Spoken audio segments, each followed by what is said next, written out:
తెలంగాణలో ఉన్న 12,000 గ్రామ సర్పంచులకు, ఎంపీటీసీలకు, జడ్పీటీసీలకు, జడ్పీ చైర్మన్లకు, వార్డు మెంబర్లకు నేను మీ డాక్టర్ కేఎఫ్ పాల్.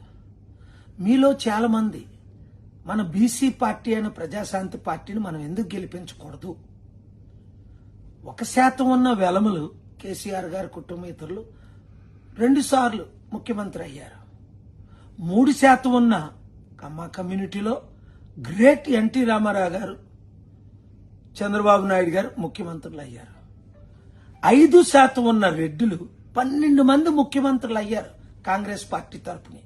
వాళ్ళందరికీ వాళ్ళ కులాల పార్టీ ఉన్నప్పుడు 50% తెలంగాణలో ఉన్నాం మనం, 60% ఆంధ్రప్రదేశ్లో ఉన్నాం.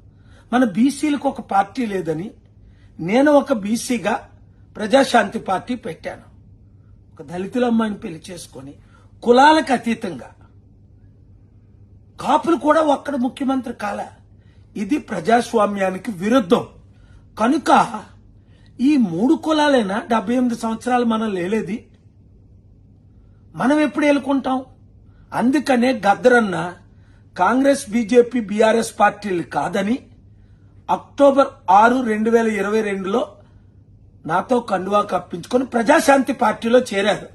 ప్రజలకు అభివృద్ధి జరగాలంటే, అప్పులు తీరాలంటే, ఉచిత విద్య, వైద్యం, నిరుద్యోగులకు ఉద్యోగాలు, కంపెనీలు రావాలంటే only Prajashanti party doctor KF పాలే దిక్కు అని. అలాగే ఐఏఎస్, ఐపీఎస్ దానమయ్య రోసయ్య గారు, మేము దళితులు అయినప్పటికీ ప్రజాశాంతి పార్టీకే మద్దతు ఇస్తున్నాము అని. కులాలకు, మతాలకు అతీతంగా డాక్టర్ బిఆర్ అంబేద్కర్ ఆశయాలను నెరవేర్చాలంటే ముందు ఇప్పుడు తెలంగాణలో వచ్చే సర్పంచ్ల, ఎంపీటీసీ, జడ్పీటీసీల ఎలక్షన్లో అయ్యా డాక్టర్ కేఎఫ్ పాల్ గారు, మన బహుజనులకు ఒక పార్టీ ఉంది, ప్రజాశాంతి పార్టీ. నేను మీ పార్టీలో చేరుతాను, మా గ్రామం అభివృద్ధి చేసుకుంటాను. నేను ఒకటే మీకు గ్యారంటీ ఇస్తున్నాను, మీరు పోటీ చేసి మన ప్రజాశాంతి పార్టీ తరపుని గెలవండి.